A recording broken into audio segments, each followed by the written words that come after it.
Grabe.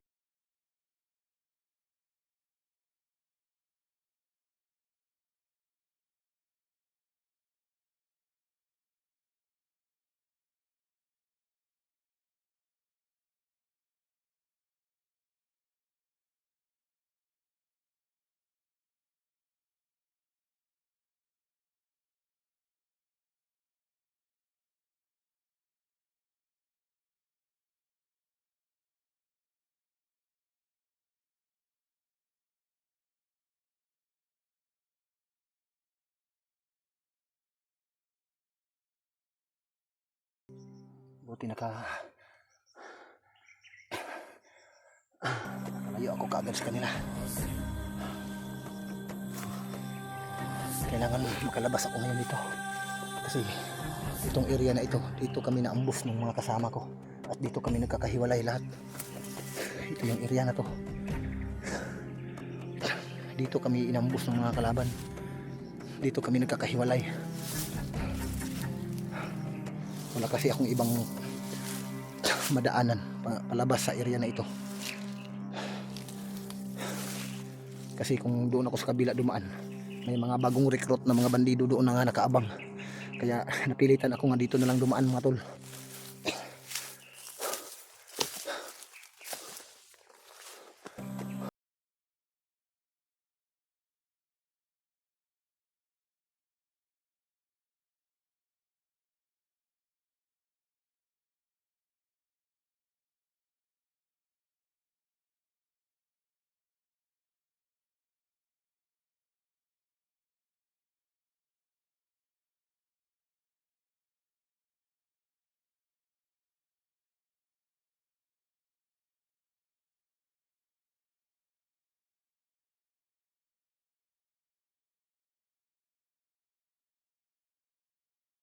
Yung mga kasamahan ko ay nahihirapan talaga. Kahit ako, hindi ako basta-basta makaalis sa area.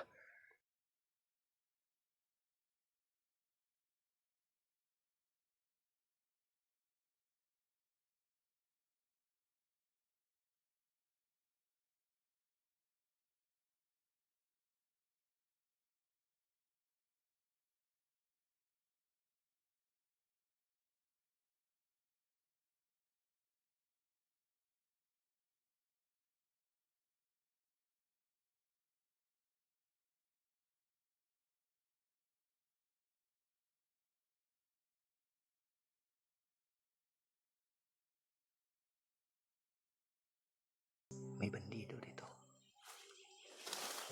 Para natutulog ata ito. Para natulog.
halata paglapit ko. Yun. Sinakal ko yung bandidong yun. Gamit yung bago ng dito sa gubat. Yung bagong ginamit ko. Nakita niya.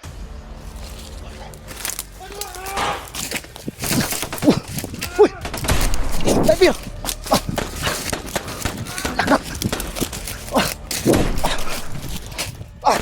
Grabe!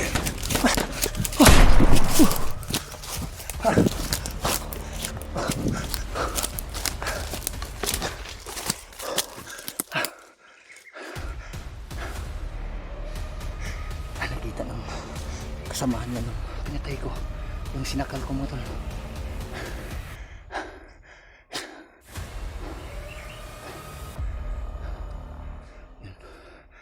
Dumating yung mga ibang kasama nila. Buti hindi ako natamaan sa sniper. 3 beses ako pinagputukan.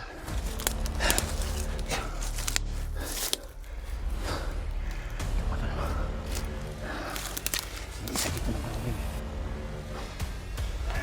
Nahirapan ako sa pag-alis ito.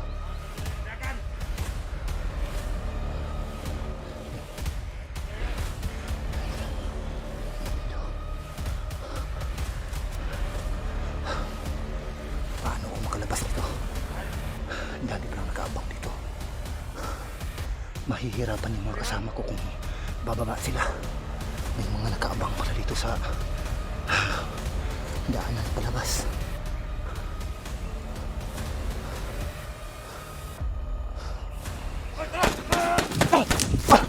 Nakita ko.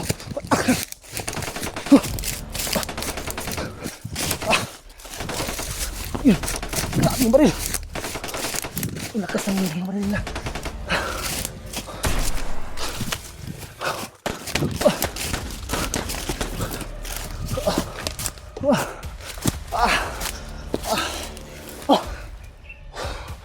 Grabe, sobrang pagod.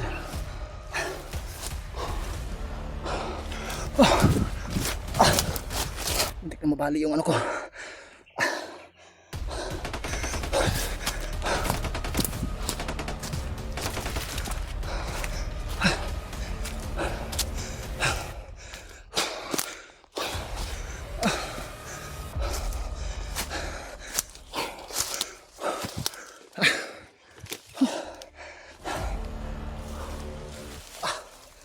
Grabe, sobrang hirap mo tol.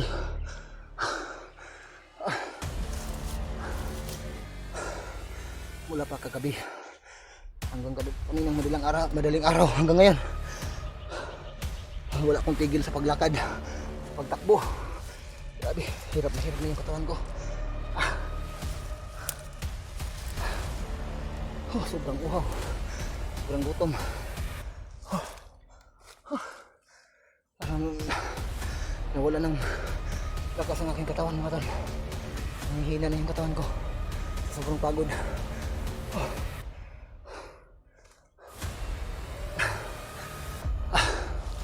Pero itong dinanas ko dito mga tol, titiisin ko ito hanggat sa makauwi ako. Grabe yung dinanas ko dito mga tol. Pagsikapan ko makauwi mga tol, hanggat sa makauwi ako sa aking pamilya at makita ako ng buhay ng aking anak. Hindi ako papayag na may mangyari sa akin.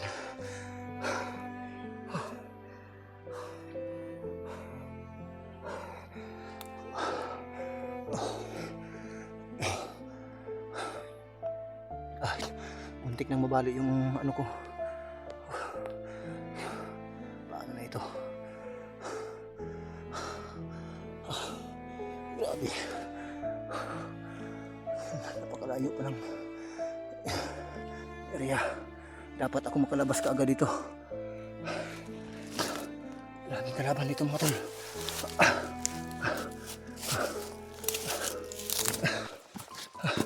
Ito, pwede na to. Pwede na itong maging laman ng tiyan. Sobrang uhaw ng mga tol. Gutom.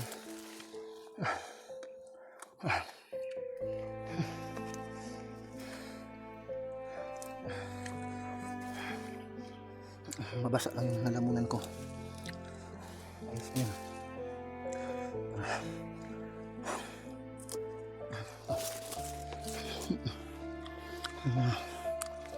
Ito. Wala ko ng hinog.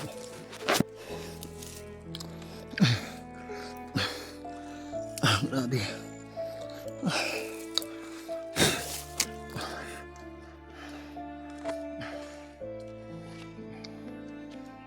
Sobrang uhaw na talaga. May ilog sana doon kanina. Kaso lang. Ano yun? Marumi yung tubig doon. Hindi pwedeng iinumin. Okay lang sana kung may bunga ng niyog dito ba?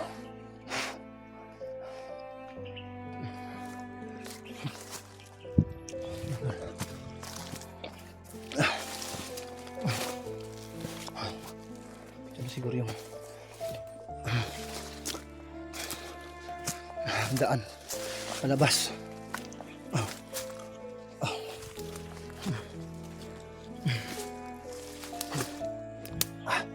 Grabe.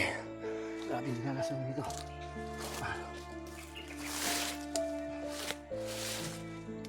Kung naghirap ako, lalong-lalo na yung mga kasama ko.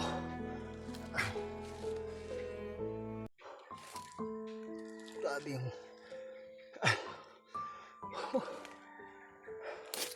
buntik na akong mahuli nila kanina. Ang dami nila.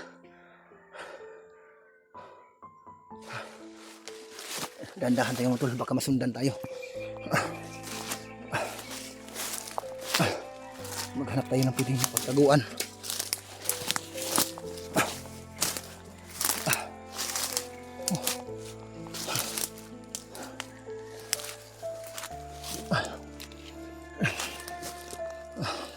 Ang daming ano dito, mga ligaw na manok. Dapat makahuli ako ng isa para may panghanda ako ng birthday ng aking anak. Ito, pwede itong kainin siguro kung may laman. Grabe, sobrang gutom ko na talaga. May pugad ng ibon dito mga tol. Baka may itlog na pwedeng kainin. Kahit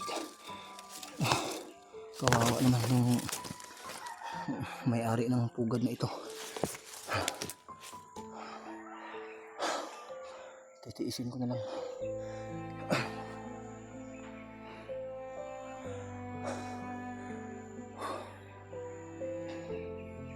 Wala na akong oras para manghuli pa ng mga manok na ligaw.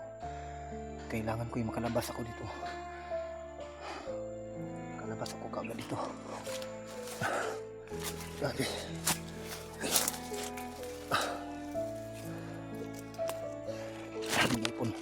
Mag-iipon muna ako ng lakas mga tol. Pagod na kasi ako sa kakatakbo, kakalakad mula pa kagabi hanggang sa ngayon. Ayun ay madaling araw. Tapos naulit naman ngayon. Sana makauwi ako sa inyo ng ligtas.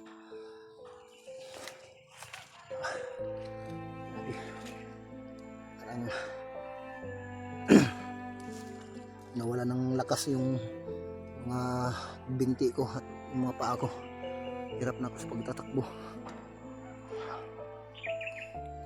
Okay lang sana yung baril ko, kung yung naagaw kong na baril sa bandido. Okay lang sana kung hindi naubusan ng bala. Naubusan kasi ng bala kahapon.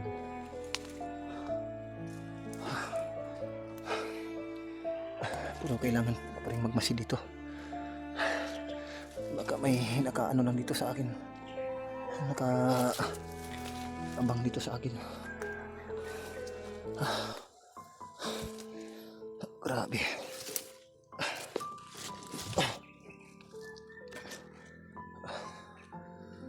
Malapit na yung parang mabalik na yung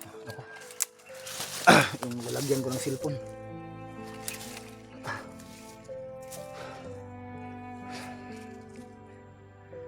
Paki ano na lang mga tol, paki-share na lang video ko sa mga kasamahan ko na malapit na akong makalabas dito sa kagubatan. Maririnig ko nang mula dito yung ingay ng mga motorsiklo. Siguro malapit na siguro ako sa daan palabas dito sa kagubatan. Pipilitin ko mga tol na makauwi muna pansamantala, pero after ng kaarawan ng aking anak, aakyat muli ako dito para ipagpatuloy yung misyon at makita ko na yung mga kasamahan ko para naman matulungan ko sila. Aalis muna ako dito mga tol. Patuloy tayo hanggat makalabas tayo sa kagubatang ito.